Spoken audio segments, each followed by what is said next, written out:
आज का हमारा टॉपिक है सेल। तो सेल, ये आज इस वीडियो में हम सेल की बेसिक चीज़ें देखेंगे कि सेल क्या होता है, उसकी बेसिक चीज़ें देखेंगे। स्टार्ट करते हैं। Cell is the structure and function unit of life. मतलब ये बेसिक चीज़ें ये आपको एज इट इज़ याद होनी चाहिए।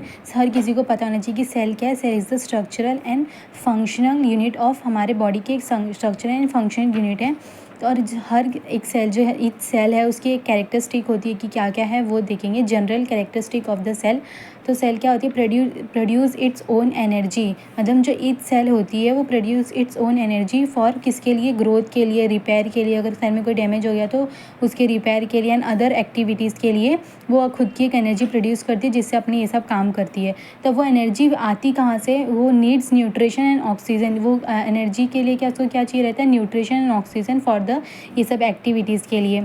अगर कोई कुछ भी वेस्ट मटेरियल है उसको एलिमिनेट करती है। एलिमिनेट ये सब उसके फंक्शन है कि क्या क्या करती है सेल। ईच सेल एलिमिनेट करती है कार्बन डाइऑक्साइड को एंड अदर मेटाबॉलिक वेस्ट को।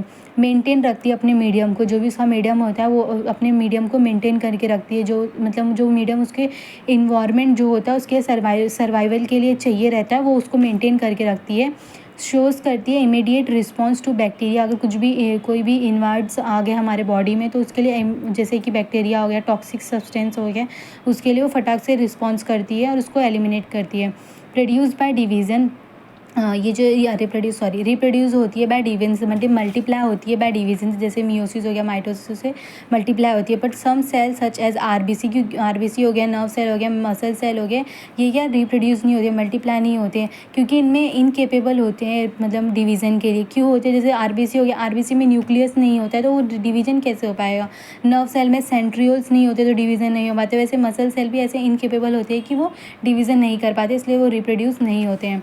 तो ये जनरल कैरेक्टरिस्टिक थे सेल के जो फॉर नॉलेज आपको पता होने चाहिए और ये डेफिनेशन आपको याद रहना चाहिए। सेल का इंपॉर्टेंट है। फिर ये जो सेल है, सेल से क्या बनेगा? ग्रुप ऑफ सेल से टिश्यू बनेगा। फिर ग्रुप ऑफ टिश्यू से ऑर्गन बनती है। फिर वो ग्रुप ऑफ ऑर्गन से हमारा ऑर्गन सिस्टम बनेगा। फिर हम ऑर्गेनिज्म बनेगी, एक बॉडी बनती है। तो ऐसे ये चलता है। सेल से टिश्यू, टिश्यू से ऑर्गन, ऑर्गन से ऑर्गन सिस्टम, से ऑर्गेनिज्म। अब एक एक चीज़ को अच्छे से देख लेते हैं कि टिश्यू क्या है। टिश्यू ये ग्रुप ऑफ सेल है। ये सेल हो गया। फिर ये जैसे ये सेल हो गया। अब ग्रुप ऑफ सेल को कर लेंगे तो ये टिश्यू बन जाएगा।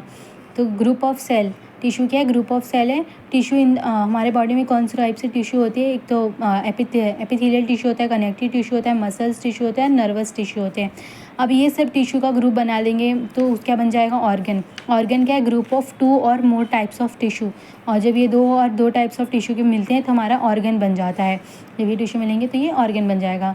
तो organ in the body are 2 types, 2 type के होते हैं। एक सॉलिड ऑर्गन होता है जैसे brain, liver, kidney, endocrine gland, और एक हॉलो ऑर्गन होता है जैसे कि हो गया heart, stomach, intestine, gall bladder etcetera. ये हो गया ऑर्गन। फिर ये जब ऑर्गन का ग्रुप बनेगा तो बनाएगा हमारा ऑर्गन सिस्टम। ऑर्गन सिस्टम क्या है? ग्रुप ऑफ ऑर्गन है जी। ये organ system group of organ है और ये जो ऑर्गन सिस्टम है यह करती है वर्क टुगेदर करती है। ईच ऑर्गन, जितने भी ऑर्गन सिस्टम होते हैं वो परफॉर्म करती है एक स्पेसिफिक फंक्शन को। जैसे कि अब नर्वस सिस्टम देख लो। जैसे ये हमारे बॉडी में इतने सारे ऑर्गन सिस्टम होते हैं जो कि स्पेसिफिक फंक्शन परफॉर्म करती है। नर्वस सिस्टम हो गया तो नर्वस सिस्टम क्या करेगी? हमारे बॉडी को रेगुलेट कंट्रोल करती है। हमारे बॉडी के जो भी फंक्शन होते हैं, एक्शन होते हैं, उनको कोऑर्डिनेट करने में हेल्प करती है। अब जैसे सेकेंड हो गया कार्डियोवास्कुलर सिस्टम। तो ये क्या करेगी? पंप करेगी ब्लड को और सब न्यूट्रिएंट, ऑक्सीजन सब पूरे बॉडी में सप्लाई करने का काम करती है। रेस्पिरेटरी सिस्टम क्या करती है? ऑक्सीजन को ऐड करती है हमारे बॉडी में और जो भी कार्बन डाइऑक्साइड होता है हमारे बॉडी से उसको बाहर लेके निकालती है, एलिमिनेट करती है।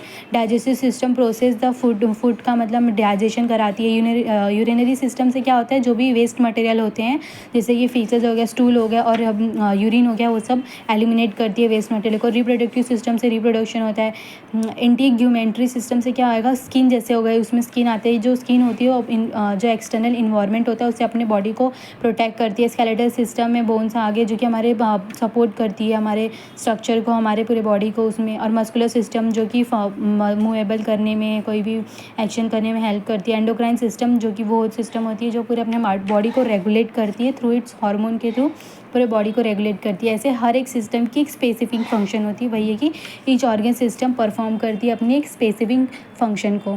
तो ये नॉर्मल बेसिक चीज़ें थी हमारे सेल की जो कि आपको याद होनी चाहिए। नर्वस सिस्टम क्या है, कौन से टाइप से टिश्यू होते हैं, 2 टाइप के ऑर्गन्स होते हैं, टिश्यू क्या है, ऑर्गन क्या है, बेसिक चीज़ें हैं जो आपको याद होनी चाहिए। That's it.